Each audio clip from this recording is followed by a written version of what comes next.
Heureuse de vous retrouver dans cette édition du journal sur FM Télévision. Mesdames et messieurs, bonsoir et bienvenue. Tout de suite, le journal. Rétrospective, mesdames et messieurs, merci.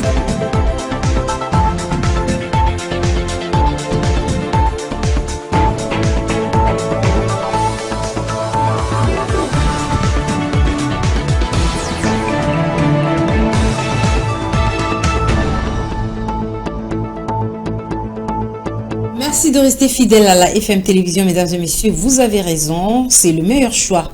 Bienvenue dans cette grande édition du journal qui reçoit un invité. Il s'agit de monsieur Lemon Lema Dieudonné, connu sous le nom de Satellite. Il est communicateur de l'UDPS. Bonsoir, monsieur Lemon Lema. Bonsoir, madame. Bienvenue sur ce plateau de la FM Télévision. Vous allez commenter l'actualité. Merci beaucoup. L'armée congolaise a brandi sa muscularité depuis ce mardi matin. Plusieurs positions des rebelles du M23 soutenues par le Rwanda ont été bombardées par l'aviation militaire des FARDC dans la région de Rutshuru au Nord Kivu. Ces informations sont confirmées par plusieurs sources sécuritaires qui n'ont pas jusque-là avancé le bilan de ces opérations. Ces bombardements interviennent au lendemain de la violation malencontreuse de l'espace aérien rwandais à la frontière avec la RDC, justement dans la province du Sud Kivu. Kigali disait protester contre cette instruction. Le Premier ministre Jean-Michel Sama Lukonde est invité au Sénat pour expliciter à huis clos la question sécuritaire dans l'Est de la RDC. C'est sur demande du président de la Chambre haute, Modeste Bahati Lukwebo, que la plénière a décidé de faire venir le Premier ministre en lieu et place d'entendre le vice-premier ministre et ministre de l'Intérieur, Daniel Asselo. Fifi Kalomboué pour les commentaires. Le vice-premier ministre, ministre de l'Intérieur, Daniel Asselo, n'a pas répondu à la question orale avec débat lui adressée par l'honorable sénateur Philbert Mabaya comme prévu. À la place, sur demande bien sûr du président du Sénat, la plénière a décidé de faire venir le premier ministre, chef du gouvernement, Sama Lukonde, afin d'aborder la question sécuritaire de manière détaillée comme le souhaitent les élus des élus. Les questions liées à la sécurité étant sensibles, la plénière entend aborder ces sujets avec le gouvernement à huis clos pour ne pas exposer à la place publique les questions relevant du secret de la défense. Vous avez entendu dans la question orale, on parle de Bunagana, on parle de... Mais je pense que nous risquons de faire un double emploi. Faisons les choses correctement et avec l'espoir d'arriver à des solutions durables. Ça ne sert à rien que nous puissions prendre un ministre de manière isolée. Il va rejeter la responsabilité peut-être sur un autre, et on prend un autre, ainsi de suite. Faisons de sorte que le gouvernement puisse venir devant nous de manière à ce que nous puissions aborder ces questions-là. Toujours dans les cadres du contrôle parlementaire, un autre membre du gouvernement était devant les sénateurs ce lundi à la Chambre haute du Parlement. Il s'agit du ministre en charge de l'entrepreneuriat, petites et moyennes entreprises, qui est venu répondre aux préoccupations des sénateurs à la suite de la question orale avec débat lui adressée au sujet de l'opérationnalisation du Fonds de garantie et l'entrepreneuriat au Congo. L'auteur de la question orale avec débat, l'honorable Victorine Louessé, n'étant pas satisfaite des réponses données par le ministre d'État Eustache Mouanzi, a décidé de passer à la vitesse supérieure en interpellant les ministres d'État. Selon la sénatrice, Eustache Mouanzi n'a pas éclairé la lanterne de l'opinion sur l'opacité dans la sélection des provinces à financer par cet établissement public.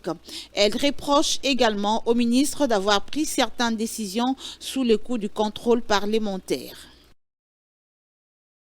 Et puisque nous parlons de la Chambre haute du Parlement, sachez que le président du Sénat, le professeur Modeste Bahati Lukwebo, a procédé ce mardi à l'ouverture du premier salon tunisico-congolais de santé, des industries pharmaceutiques, des dispositifs et équipements médicaux et produits pharmaceutiques.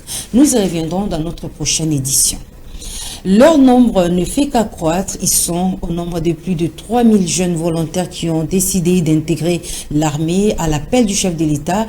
Il s'agit jusque-là que de jeunes du Nord Kivu. Ils ont été présentés hier lundi aux autorités militaires. Patrick Ngouo nous en parle en détail. Tout en renouvelant mon appel lancé à nos jeunes qui en ont la vocation de s'enrôler massivement dans nos forces armées. Il n'a fallu que cette annonce pour assister à cette mobilisation des jeunes volontaires. Défendre la République face à l'agression rwandaise, c'est leur seul leitmotiv. Leur nombre ne fait qu'accroître. Vous avez vu la population du Nord Kivu répondre spontanément à cet appel du chef de l'État. Et voilà la réponse que vous avez derrière nous. Aujourd'hui, uniquement en province du Nord Kivu, nous avons au-delà de 3000 candidats qui ont accepté l'appel du chef de l'État pour qu'ensemble, nous puissions mettre hors d'état de nuire les M23 et leurs alliés de l'armée rwandaise. Dans ce lot, on ne compte pas que des hommes. La patrie Ouria explique cette jeune femme. J'ai choisi l'armée parce que je vois que le Rwanda a trop blagué avec notre pays. Les femmes étant capables de tout faire, nous nous sommes donnés pour défendre notre patrie. Ces jeunes volontaires ont eu droit à un message fort du sous-chef d'état-major des FARDC en charge des opérations et renseignements, le général-major Chiko Chitambwe, en mission dans le Nord Kivu. Si chaque instant vous vous souvenez de cet amour, c'est l'amour que vous avez pour votre pays. La trahison ne trouvera pas une place dans vos pensées. Cet amour va vous motiver à travailler pour la nation jusqu'à verser de votre sang. L'étape suivante, c'est leur intégration dans un centre de formation militaire. Nous l'avions annoncé à l'ouverture de ce journal. Il s'agit d'un invité qui est avec nous pour commenter l'actualité, M. Laymonde Lema Dieudonné, connu sous le nom de Satellite.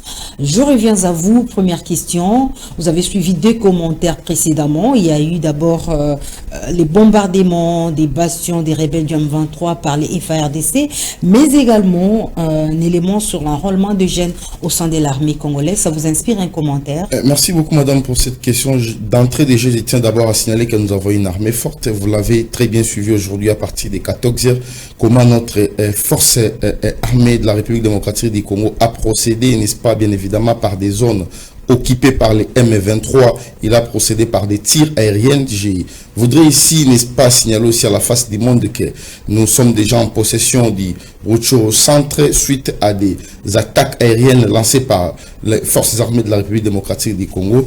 Le président de la République, il avait bien lors de l'appel qu'il avait lancé, n'est-ce pas, des conseils supérieurs de la défense, de l'autre fois, il avait demandé à ce que les chefs d'état-major, le général Christian Tchisekedi, qu'il puisse mettre toutes les batteries en marche. Aujourd'hui, c'est une grande réussite. On ne peut que féliciter les forces armées de la République démocratique du Congo. Monsieur Satellite, vous venez de vanter les prouesses de l'armée congolaise, mais le chef de l'État a quand même dénoncé les traîtres. Il a invité les autorités militaires à le faire également pour que l'armée soit réellement pure. Évidemment, madame, là, nous ne pouvons jamais mettre cela en cause. Vous le savez que notre armée est victime, n'est-ce pas, des brassages, des mixages et puis des intégrations. D'ailleurs, permettez-moi d'ouvrir une parenthèse, de féliciter en ce moment l'Assemblée nationale parce que 3 heures du temps passé, notre Assemblée nationale vient de mettre terme avec ces histoires-là, des brassages, des mixages. Plus jamais ces histoires de mixages et des brassages et des réintégrations dans notre armée. Vous le savez très bien, si aujourd'hui nous souffrons de l'infiltration, c'est à cause de ça, parce que les régimes passés ont y signé certains accords que moi j'appelle des accords occultes. Nous avons une armée forte, évidemment nous allons, n'est-ce pas, bouter hors d'état de nuit avec notre force de défense. Monsieur Satellite, le chef de l'État a lancé un appel à l'unité de tous les Congolais pour combattre l'ennemi. Il y a l'opposant Martin Fayulu qui intervenait sur les ondes des médias internationaux. Il a affirmé cette opinion du chef de l'État. C'est vraiment un motif de satisfaction pour vous, hein, le parti au pouvoir. Merci beaucoup, madame. Mais permettez-moi de revenir d'abord par rapport à la question que vous avez posée. Je voudrais ici signaler que lors de l'adresse du président de la République, n'est-ce pas, à la nation, il avait aussi signalé que tout infiltré au sein de l'armée congolaise, et non seulement au sein de l'armée congolaise, mais aussi au sein des services de sécurité et aussi des civils, cela mériterait, n'est-ce pas, le châtiment. Donc il ne faudrait pas cela et remettre cela en cause. Partant de votre question que vous m'avez posée, je m'en vais ici d'abord à dire un grand merci à M. Martin Fayulu parce qu'il a répondu, quand même que tard, je ne dirais même pas tard, il a répondu, n'est-ce pas, présent à l'appel du président Félix Antoine Tshisekedi Tshilombo. Madame, il faudrait que nous sortions d'abord de nos carcans politiques. L'insécurité de l'Est de la République démocratique du Congo, ce n'est pas une affaire du président Félix Antoine Tshisekedi Tshilombo. Moins encore, n'est pas une affaire, madame, comme je l'ai dit tantôt, de notre gouvernement. Ça demande une volonté, n'est-ce pas, commune pour que nous puissions bouter hors d'état de nuire les rebelles. Voilà pourquoi le président de la République, lors de son adresse, il avait demandé à ce que nous sortions de nos clivages politiques pour que nous puissions, n'est-ce pas, mener une force commune. D'ailleurs, l'histoire politique congolaise renseigne qu'à chaque fois que nous sommes ensemble, nous avions toujours été victorieuses. Et quel est votre avis par rapport à la réaction de Martin Fayulu qui a soutenu cet avis du chef de l'État? C'était Congolais, on ne peut que, n'est-ce pas, lui dire un grand merci par rapport à ce qu'il a dit. Ben, les restes... Pour une fois, au moins, vous avez accepté un opposant qui donne son avis, qui soutient l'opinion du chef de l'État, qui soutient la vision du chef de l'État. Évidemment, le président de la République, madame, a toujours lancé cet appel. Et comme je l'avais dit tantôt, quand bien même que les frères Martin Fayulu, il est venu un peu légèrement en retard, mais ce n'est pas encore tard pour lui. Mais il l'avait déjà souligné depuis bien longtemps. Hein. Il avait déjà souligné, on a dit ce qu'on ne vient pas, mais l'occasion pour moi ici, n'est-ce pas, de lancer encore un appel patriotique à d'autres opposants qui restent encore, qui continuent encore à dormir sous leur laurier, de pouvoir joindre leur voix à celle des FARDC pour que nous puissions, n'est-ce pas, vaincre la guerre qui nous est imposée par la République rwandaise. Monsieur Lema, je vous garde encore sur ces plateaux. Nous poursuivons ce journal. Encore du sang qui coule dans le territoire de Kwamut, dans la province du Mai-Ndombe. Des assaillants lourdement armés ont attaqué le village de Boku. Le bilan de cette attaque n'est pas du tout bon à entendre. Annie Akole. Selon la société civile, le bilan de l'attaque des assaillants armés au village Boku, dans le territoire de Kwamut, s'élève à 27 morts, dont 7 pour le village Boku et 17 du côté des assaillants. Il y a des déplacés sur la route principale allant vers Kinshasa. Ils sont déjà devant un danger, a déclaré Martin Souta, vice-président de la société civile de Kwamut. Le député national élu de Kwamut, Guy Moussomo, parle lui de 20 morts. Il exige par ailleurs le renforcement de dispositifs sécuritaires le long de la rivière Kwango et le fleuve Congo où opèrent actuellement des assaillants. Boku est un cheval entre la rivière Kwango et la R17. De ces côtés-là, il y a un vide, il n'y a pas de militaires. Qu'on puisse placer des militaires tout au long de la rivière Kwango. À ces moments-là, on va mettre ces assaillants en étau et on peut les arrêter facilement. Il fallait qu'on mette également des militaires sur le fleuve, mais là aussi il y a un vide. Ce sont des gens qui viennent du côté de la rivière Kwango, qui sont là dans ces forêts, qui mettent de la bavure, a indiqué Guy Moussomo à une source locale. Signalons que ces atrocités ont déjà fait plus de 200 morts dans le territoire de Kwamut depuis le début de violences communautaires suite au conflit entre le Tekeyaka. Les violences ont également touché les territoires de Bagata dans le Kwilu où une trentaine de personnes ont déjà été tuées. On entend de moins en moins parler des tueries des populations à Ituri où sévissent les rebelles de la Codeco, des ADF et les miliciens de la FPIC. Qu'est-ce qui justifie cette accalmie? La paix y est totalement rétablie. Le Ngolo a posé ces différentes questions à Andy Kambalé, notre confrère journaliste en Ituri. Il intervenait dans les 30 minutes d'information de l'émission Morning FM ce mardi. Suivez. Ces derniers jours, on attend de moins en moins les tueries, justement à Ituri. Est-ce qu'il faut déjà dire que la paix est totalement rétablie dans cette partie du pays? Oui, c'est tôt de le dire que la paix est revenue en Ituri. Mais ce qui est vrai, c'est que depuis les hostilités par le M23 dans la province voisine du Nord Kivu, ils observent une certaine accalmie pour tout l'ensemble de la province de l'Ituri. Oui, à l'heure actuelle, c'est vrai, les attaques ont baissé. Il faut dire que ces attaques ont lieu dans une zone essentiellement minière. Vous savez que le territoire d'Njougou, où la milice Codeco est active, est subdivisée à deux parties. Il y a une partie minière et une partie où on pratique plus l'agriculture. Donc, les attaques se passent plus dans la région minière, la région de Mongolou et environ. Mais ailleurs où on pratique plus l'agriculture, on n'enregistre plus d'attaques. Tout à fait autre chose. Les pays pollueurs de l'environnement doivent respecter leur engagement financier. C'est avec ce ton ferme que F. Bazaïba a fait cet appel. La vice-première ministre en charge de l'environnement s'est prononcée hier lundi dans le cadre de la COP27 qui se tient depuis dimanche en Égypte. Igor Sombo. Pour Eba Zaïba, il est plus que temps que les pays pollueurs de la planète réalisent leur engagement financier à l'égard des pays qui subissent les conséquences du réchauffement climatique et sans être producteurs de gaz à effet de serre. Elle a exprimé son souhait de voir qu'une partie des fonds d'adaptation être orientée vers la recherche scientifique afin de permettre aux pays non pollueurs, à l'instar de la RDC, d'évaluer au mieux les conséquences des pays industrialisés sur le pays non industrialisé. La vice-première ministre de l'Environnement estime que cette répartition devrait également permettre aux chercheurs de dire avec précision les degrés de pertes et dommages subis par les pays non pollueurs. Dans son plaidoyer, la ministre de l'Environnement a appelé le pays industrialisé de cesser de considérer ce qu'il donne aux pays non pollueurs comme des dons. Car les deux parties se rendent mutuellement service. Ces débats de la COP27 tournent autour de la finance climat, l'adaptation aux conséquences climatiques ainsi que les pertes et dommages dus au réchauffement climatique. Clôture de la session de formation des formateurs du fichier électoral. Le deuxième vice-président de la centrale électorale a rassuré que les élections se tiendront dans les délais constitutionnels. Didi Manara a lancé un appel à toutes les parties prenantes au processus électoral de sensibiliser la population en vue de leur identification. Suivez cet extrait de son discours.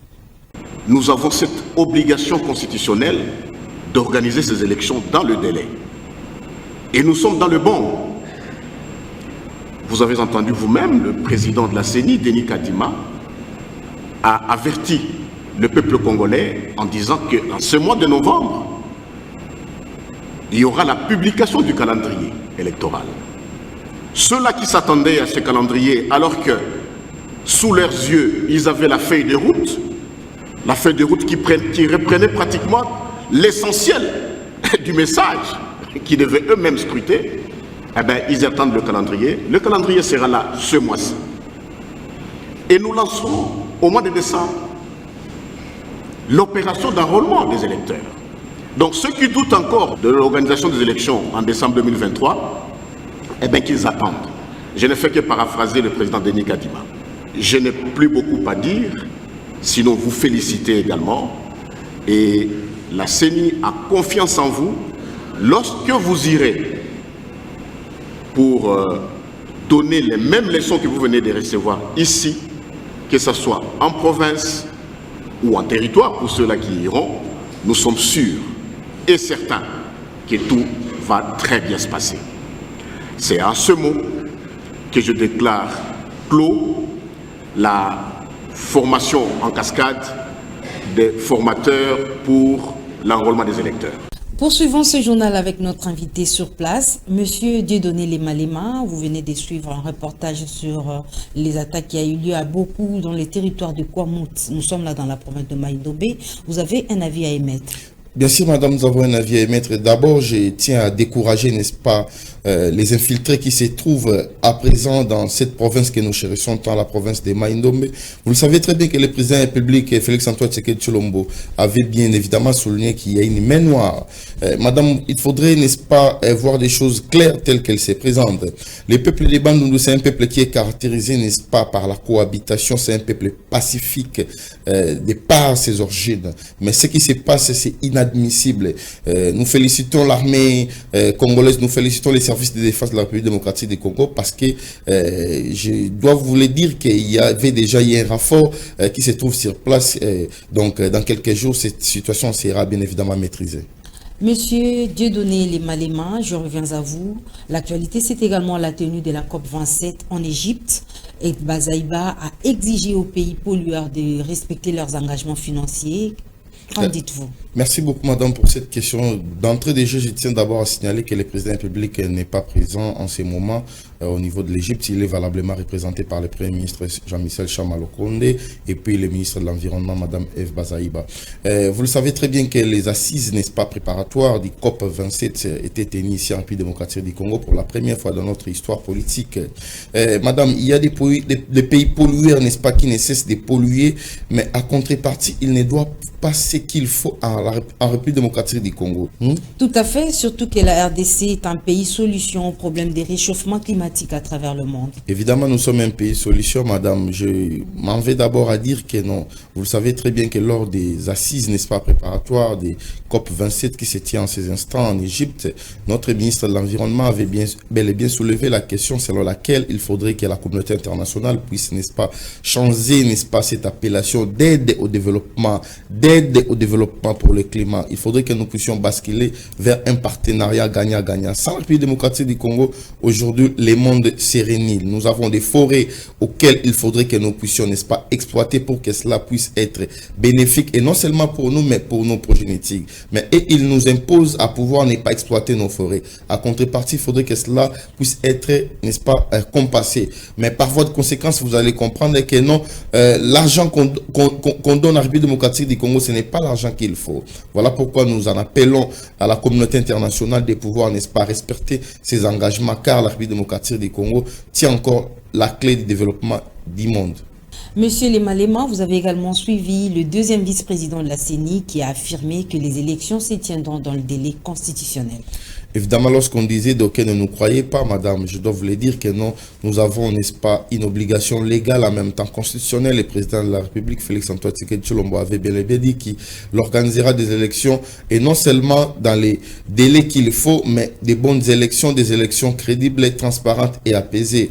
Aujourd'hui, je dois directement signaler à la face du monde que nous avions déjà reçu les premiers kits, les premiers lots de kits d'enrôlement. Déjà à partir du mois de décembre, les Congolais seront appelés à pouvoir, n'est-ce pas, s'enrôler. Donc, il y aura bel et bien les élections en République démocratique du Congo, parce que nous sommes, n'est-ce pas, habités, madame, à une obligation constitutionnelle. Vous le savez très bien que le président Tshisekedi, il est respectueux, n'est-ce pas, des lois du pays. Voilà pourquoi il nous est imposé de pouvoir organiser les élections dans les délais. Monsieur Lema, ça sera tout pour cette rubrique invité du journal. Merci d'avoir répondu à notre invitation. Merci, madame. Poursuivons ce journal. La qualité de l'enseignement passe notamment par l'apprentissage des langues nationales à l'école. Voilà ce qu'on peut retenir de la troisième vague de sensibilisation sur le projet Amélioration de la qualité de l'enseignement RDC PAC, ouverte lundi à Kinshasa en présence de plusieurs autorités du secteur éducationnel. On écoute à ce sujet Landry Kinkela, directeur au secrétariat du ministère de l'EPST. Depuis que cette campagne a été lancée au niveau national en 2018, nous sommes maintenant à la troisième vague de la campagne dans les provinces éducationnelles. Et les choses se passent très bien. Nous sommes ici à Kinshasa, au Conga, où sont regroupés les responsables des provinces éducationnelles de la ville de Kinshasa, et ceux de Maindombe 1, 2 et 3, auxquels se sont ajoutés les partenaires éducatifs, comme le syndicat des enseignants, les ONG, les directeurs d'école et les enseignants eux-mêmes. Dans la programmation avec le projet Paquet, il était prévu 3 vagues et celle-ci c'est la dernière. Société à présent, les pluies diluviennes qui se sont abattues la nuit de samedi à dimanche ont occasionné un grand ravin sur la route Sekomaf dans la commune de Ndjili. Plusieurs maisons ont été englouties dans ces ravins. Reportage Laetitia Mizegele et Torres Atibou. C'est en moins de 24 heures que la route Sekomaf, en son tronçon compris entre l'avenue Kanza et ses environs, s'est effondrée. Les eaux des pluies qui se sont abattues les samedis derniers ont fini par emporter la chaussée en pleine réhabilitation, bien que construite en matériaux durables. Les habitations ainsi que les caniveaux situés le long de cette voie publique ont été également engloutis dans le ravin. Cette situation plonge les occupants des maisons environnantes dans l'inquiétude. Après la pluie, nos maisons ont été endommagées. Nous n'avons pas de toit. Regardez là-bas, plus de 5 maisons sont emportées par l'érosion. Il y a aussi des cochons qui ont été emportés. Nous manquons de toi, nous dormons dans des églises. Papa Fachi, aie pitié de nous, viens nous aider. Malgré cet incident, l'entreprise chargée de construire la route Sekomaf poursuit ses travaux. L'érosion est survenue parce que les travaux n'étaient pas encore finis. La première fois, il y avait une érosion ici, mais ils n'ont pas construit la canalisation d'eau. Ils ont juste jeté quelques pierres et après, il y a les eaux de pluie qui ont inondé les macadams. Voici aujourd'hui, il y a érosion.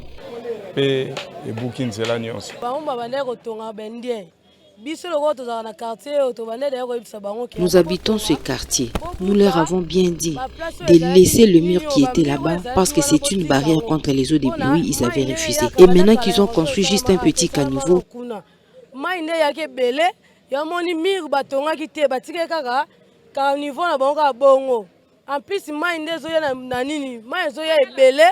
voici que l'érosion est survenue, tout est emporté. Nous souffrons ici, nous manquons des maisons.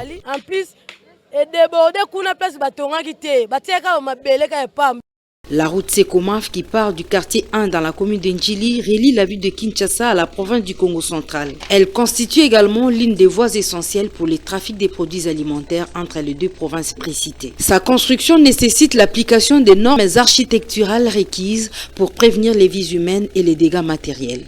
Ouvrons la page des sports.